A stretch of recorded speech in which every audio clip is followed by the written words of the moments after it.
ازيكم يا حلوين؟ يا رب تكونوا بخير. فيديو جديد ابتديناه من مطبخ المكركب. بصوا اليومين دول يومين كركبه على الاخر بقى، عشان خاطر الامتحانات وعشان خاطر ايه كل حاجه، يعني بنسافر نيجي، يعني في مشوار في كل حته، فاهميني؟ وفي عيا بقى كتير. انا كل خميس مقضياه، يعني الحمد لله ما عدا الخميس ده. بقالي خميسين مقضياهم بسهر فيهم في المستشفيات، فالحمد لله. اول خميس كان دراع حمزة مكسور، تاني خميس زين لو كان عنده مغص جامد في بطنه، عنده امساك، ورحت بيه قعد يعيط، ورحت بيه المستشفى برضه وطولنا هناك، وعلاج بقى وادويه ورخامه، والاطفال انتوا عارفينهم رخمين قد ايه هم بياخدوا الادويه. فحاجه كده ما شاء الله، فالله المستعان. يعني ايه، ادينا بنزق في الدنيا. فهغسل بقى معاكم شويه مواعين، مش هغسلهم انا، كده كنت معبيه لغسالة الاطباق. مليها 3/4 كده، وكان فيها باقي فيها شويه، فهحط فيها شويه حاجات على قد المساحه اللي باقيه فيها. وبعد كده هعمل شويه على ايدي، افضي بس الحوض كده ومن اللي فيه وخلاص، والباقي بقى هسيبهم ايه لما الغسالة تخلص، هبقى احطهم فيها يعني. بس عملت ايه شويه كده على قد ايه الوقت اللي كان معايا الصبح يعني، والباقي للغسالة، يعني مش هعمله على ايدي ولا حاجه، لان انا هعمل اكل. امبارح كنت عملت اكل، والنهارده برضه هعمل اكل. ليه بقى؟ لان كل واحد فينا ليه مزاج في الاكل وايه وفي حد ما بياكلش حاجه. يعني انا مثلا امبارح عملت كشري. الكشري كلنا عجبنا ما عدا زين عايز الكشري بتاع بره. ف فبتاع ده، كنت انا عامله حسابي ان احنا نخرج وما خرجناش، قلت هجيب له من بره وما خرجناش. فحتى انا كنت قايله لتانية وحمزه لو ما عجبكوش الكشري اللي انا بعمله، عشان خاطر انا بعمله سريع جدا، بسلق مكرونه بس، واروح عامله الصلصه والدقه والشطه في حله واحده. وهو ده الكشري بالنسبه لي، بعملش اكتر من كده. في 5 ثواني بعمل التومه، بحمرها كده في زيت، واحط لها شويه شطه كتار على قد ما الشطه يعني هنعوزها.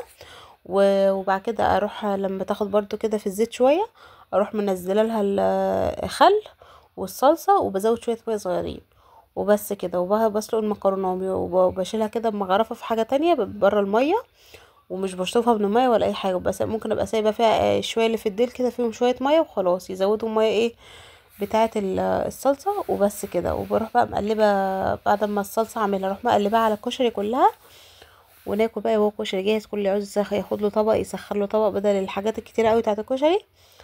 ومش بعرف بقى ولا عدس ولا بصل ولا اي حاجه، فاهماني؟ بقى هو برضو بقى طعمه حلو، طعمه كشري. بس فقلت لهم لو مش عاجبكم، عشان انا بالنسبه لي يعني بنقذ نفسي، مش عاجبكم اشتروا عادي من بره، بس انا المهم عملت لي انا وبابا وخلاص يعني. وانتوا بقى ايه، انتوا كده كده كل حاجه مش عاجباكم، فعايزين تشتروا انتوا كده كده تشتروا، اشتروا. مش عايزينه عجبكم الحمد لله. عجبهم كلهم سبحان الله. المره دي قلت لهم اشتروا فيه، عجبهم وكلوا ما شاء الله.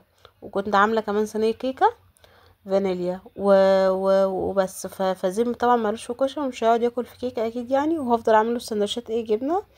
فتاني يوم هو كان طالب مني بيتزا، فتاني يوم عملت له بقى اللي هو النهارده عملت البيتزا وبتاع دوت اللهم صل على النبي. وخلاص على كده. فانا ايه عشان كده ما مرضيش اطول في غسيل المواعين، هي كملت على الغساله، غسلت كام حاجه كده على ايدي وبس. على كده قلت خلاص طب بقى هجهز الاكل، عشان خاطر ايه الخميس ده احنا بنروح عند ماما، الفيديو بتاع الخميس، والخميس ده احنا بنروح عند ماما، فعايز ايه انجز نفسي واروق شويه. الحمد لله مخلصه الغسيل ومطبقه، في بس شويه كده عايزين يطبقوا، فسايباهم عشان هم كانوا شويه صغيرين، فسايباهم مع الغسيل اللي انا نشراه. هلمه بكره واطبقوا معاكم شويه غسيل كده حلوين كتار، نطبقهم مع بعض و...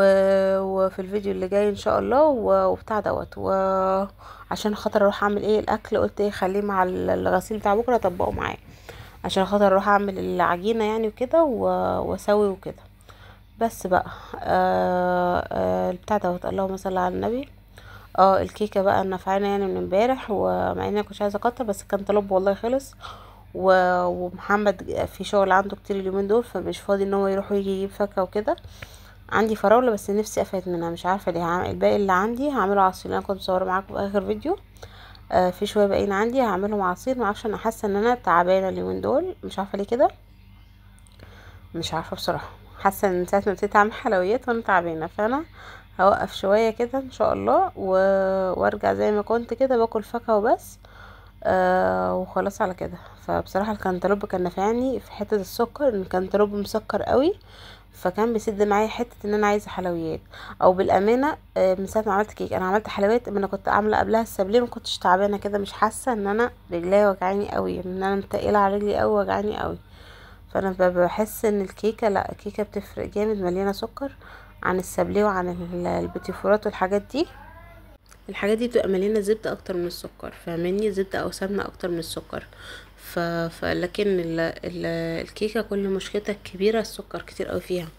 فحتى حاولت اقلل السكر فيها في كيكه الشوكولاته، كانت باين قوي ان طعمها مش مسكر، فاهماني؟ ف... فلا يعني لا، الحاجات الفاكهه برضو اخف بكتير بكتير بكتير بكتير. فان شاء الله حتى الاسبوع الجاي ان شاء الله لما نيجي نجيب اخلي محمد يكتر، عشان خاطر الكنتالوب هو كيكي اصلا بيقعد فتره، عشان ما يكفيني الاسبوع كله، ما احتاجش ان انا اعمل ولا حلويات ولا افضل اقول له روح هات وكده. فالحمد لله. كنت بقى ايه، انا عملت العجينه بتاعه البيتزا، عملت نص كيلو دقيق، وبعجنه بميه ودقيق وشويه خميره صغيرين وبتاع دوت، وشويه زيت وملح وسكر، وخلاص على كده. بحط كله على بعضه، والميه تبقى دافيه طبعا. مش بحط بقى ولا لبن ولا لبن بودر ولا خل ولا زبادي ولا الكلام اللي كنا بنعمله زمان، لان عجينه البيتزا الاصليه اصلا هي عباره عن عيش يعني اساسا. بس الحاجات دي احنا بنعملها، الحاجات التانية اللي بنزودها اللي انا قلتلكوا عليها مش بحطها. دي الناس بتزودها كده كزيادة قيمة غذائية يعني، فاهماني؟ لكن الاصل بتاعها بالطريقة دي، وانا بصراحة بستسهلها بالطريقة دي، عشان لو عندي اي حاجة ناقصة ما بقاش حاطة دماغي فيها. يعني ايه، لو محتاجة، لو عايزة اعملها بالزبادي ما بقاش مثلا مرة مش عندي زبادي اروح متضايقة، لا مكبرة بقى دماغي من المواضيع دي، عشان لما عاوزة اعملها تبقى هي اكلة سريعة. وخصوصا بقى كمان نفس مبدأ الكشري خصوصا برضو لما بعملها بالطريقة دي، ان انا اعملها بصلصة وجبنة بس، لان انا عندي لما بعمل لها حشوات بيشيلوا الحشوات من على الوش وياكلوها، فريحت دماغي بقيت بعملها لهم كده من غير اي حشوه. عشان ايه، لما تقعد شكلها كده كويس، هي يا دوب الجبنه وبس. ف وزين عادي بتعجبه كده الحمد لله. والتاني عندي حمزه بس هو اللي متعجبوش، يعني حمزه اغلبيه اكل البيت ما يعجبوش، يعجبه محشي عادي، لكن اكل شبهه اكل بره، يعني كشري وفي كشري بره، او بيتزا وفي بيتزا بتتباع بره، تقول لك لا بتاع، يقول لي لا بتاع بره احلى. فبسيبه يعيش حياته، يبقى يجيب مره من البيتزا من نفسه من بره عادي، لكن انا لما اعملها سريعه. بس كده بقى، كان يوم كده ايه خفيف ظريف كده لطيف. و... وعملت في الاخر ختامه مسك بقى كوبايه نسكافيه حلوه، و... وحتتين كيكه كده من اللي انا عاملاها. وخلاص كده، ونختم اليوم. اشوفكم فيديو جديد. باي باي.